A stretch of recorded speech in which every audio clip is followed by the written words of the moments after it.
RC 27. My name is Greg Delezynski, and this is my wife Jill, and we'd like to welcome you to this video, our first in a series of our cruising adventures. And on this one we're going from San Francisco down the west coast of California, the west coast of Baja, Mexico, all the way to Cabo San Lucas, Mexico. Next stop, Monterey. We departed Santa Cruz early in the morning for Monterey. The strong winds we were having decided to quit on us.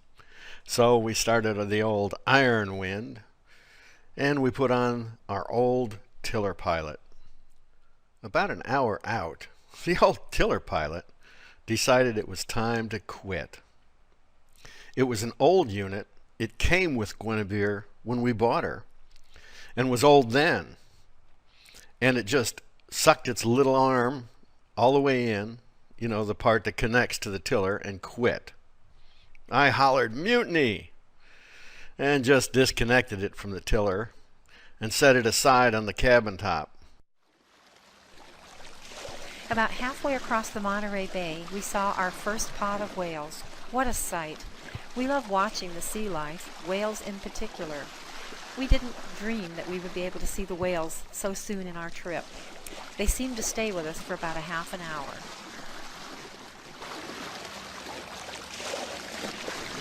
About an hour before we got to the Monterey Marina, I was sitting on the aft cabin top steering. All at once, that old tiller pilot decided it had a good rest, and it came back to life. This in itself was just fine, except the pushrod arm, the part that moves the tiller, was all the way in. And when it decided to come back to life, it decided we need to get back on a different course, and the pushrod came all the way out, under my butt. Jill still chuckles to herself to this day at the sight of me being goosed by this mechanical arm. I don't see it quite as humorous as she does. The entrance to the harbor here is very narrow. Even I thought it was tight aboard Guenevere, and we're only 8-foot beam. I can only imagine how the bigger boats, or even trimarans, feel when they're trying to make it through this narrow entrance. We had a wonderful stay in Monterey. It was great to walk around town, walk out on Fisherman's Wharf, sightsee, and visit the shops and museums in the area.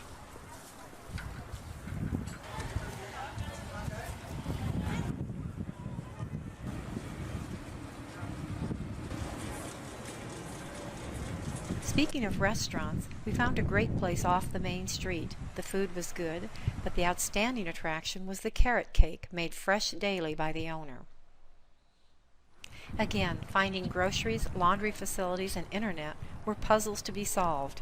We found a once-per-week farmer's market full of organic fruits and vegetables and goodies. We found a grocery store a short hike from the marina, and internet at the library. We even found a British store and bought some prepackaged scone mix. This turned out to be a find. Scones are easy to make aboard.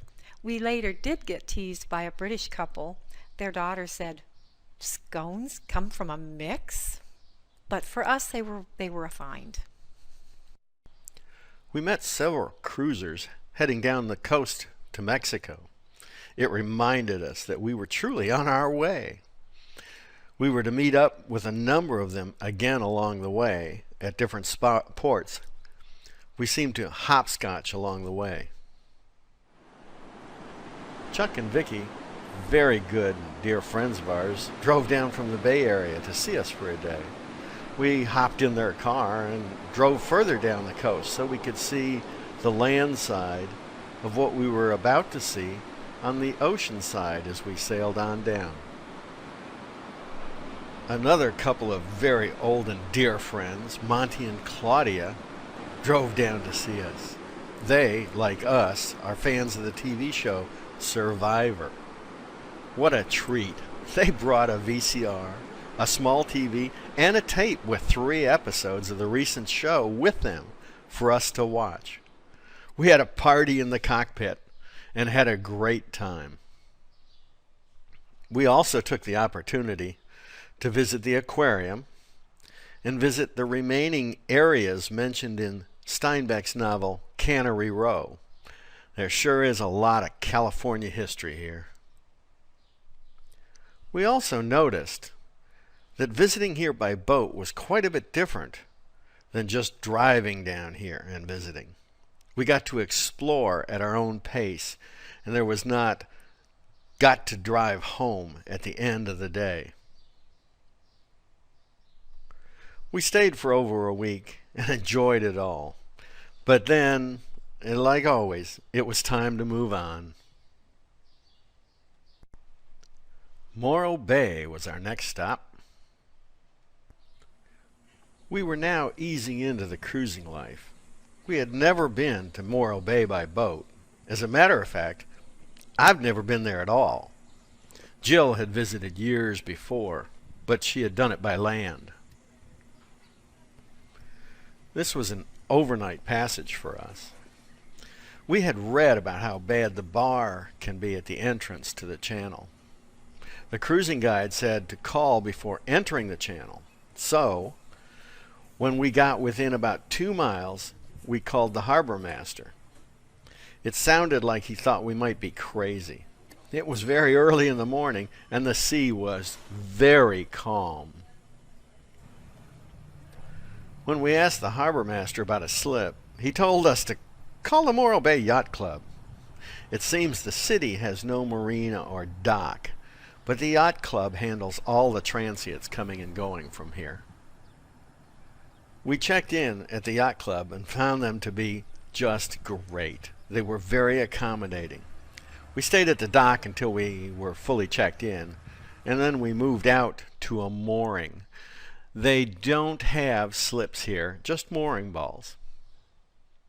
It was interesting living on a mooring. As the tide changed, Guenevere would turn to face into it, and at times the water would flow by us at a knot or better. We had the dink tied up to the side of the boat, and occasionally sea foam would build up between us and the dink. We saw that the weather could get very challenging around here. We were invited upstairs to the yacht club bar. This yacht club has one of the most interesting bars I've ever seen. Now this is a yacht club bar. We hiked all over town and took pictures of the famous 576-foot Morro Rock, named in 1542 by Juan Cabrillo. It is now a bird sanctuary with more than 24 endangered species, including the peregrine falcon. After an unexpected visit with Fandango, a boat we'd met in Monterey, it was then time to head out further south. We were now on our way to Santa Barbara. This was one of the passages we had some concern about. We were going to be going past Point Conception. In some circles, this is known as the Cape Horn of the Pacific. We personally know a couple who lost a boat just after rounding the point. We have heard many horror stories about traveling this area, so we were a bit apprehensive. But the weather seemed to be calm, so off we went. We upped sail and had a nice ride.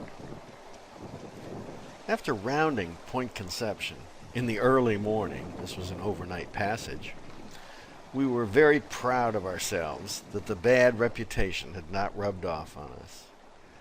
We were a couple miles off of an oil platform and the wind just quit. So we just bobbed around for an hour or so, deciding that we were not going to get more wind for a while. We started the engine. As we motored towards Santa Barbara, we started to hear a squealing sound like something was underwater and following us. After a short time, I shifted into neutral. At this point, I figured I had some real serious troubleshooting to do when we got into port. So I put Guenevere back in gear. Relief, no squealing sound. Then a slight panic, no forward motion either. So now it was a process of trying to sail to the harbor and make it there during daylight hours. Well, wouldn't you know it, the wind was not kind to us. Meanwhile, we kept eyeing that oil platform and worrying about getting too close. Our proximity to the shipping channel at night was also a bit of a concern to us. Well, after floating for 2 days, I did something I had hoped I would never have to do. I called for a tow. We were just getting too close to traffic, and there was just no wind to help us. The guy on the towboat did wonders. He got us into a slip in the harbor with no problem at all. After getting in, I was sure glad that I had not tried to sail into this port at night. The lights outside of Santa Barbara are very confusing. We arranged for a haul out at the one and only local yard. Wow! The cost was high. The yard owner said he mostly hauls out boats for overland transport. People don't like to try rounding Point Conception. We were to be out for a week.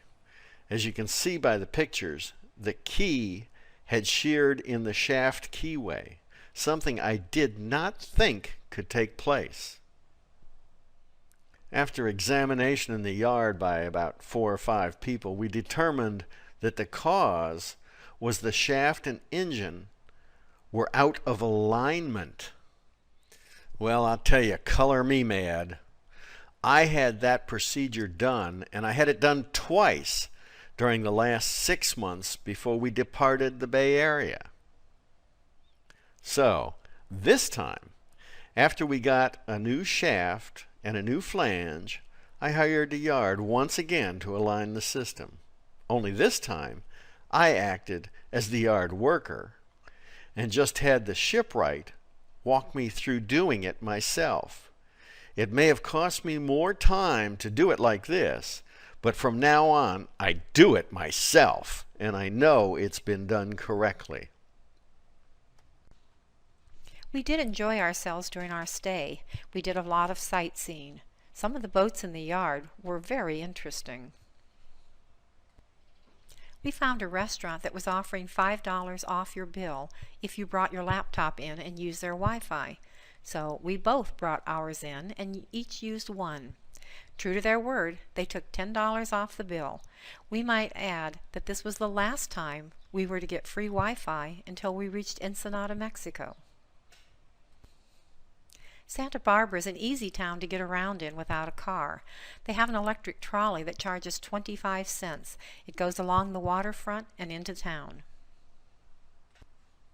There's lots of beach access and art events along the waterfront. After spending more time than we'd anticipated being here, they dropped us back in the water, and we headed out the very next day. On to Ventura. We always love it when we have company on the bow.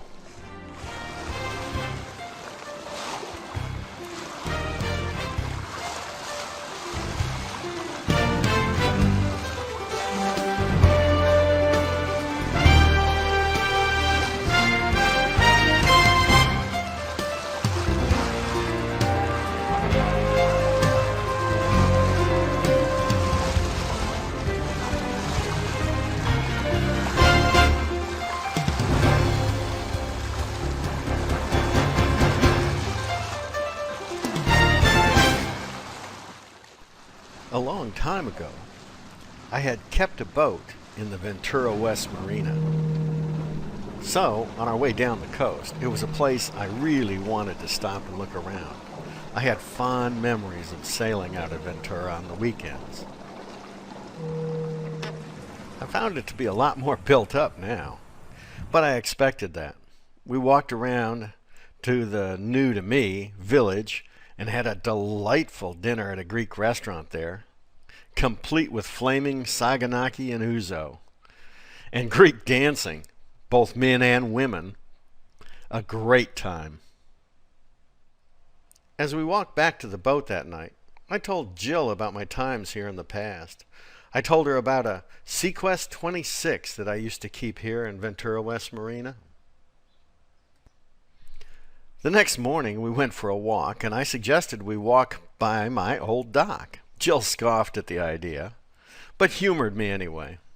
As we walked down that dock, there, in almost the same slip, was a Sequest 26 sailboat.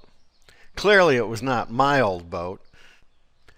We only spent a few days here, and then it was moving on time.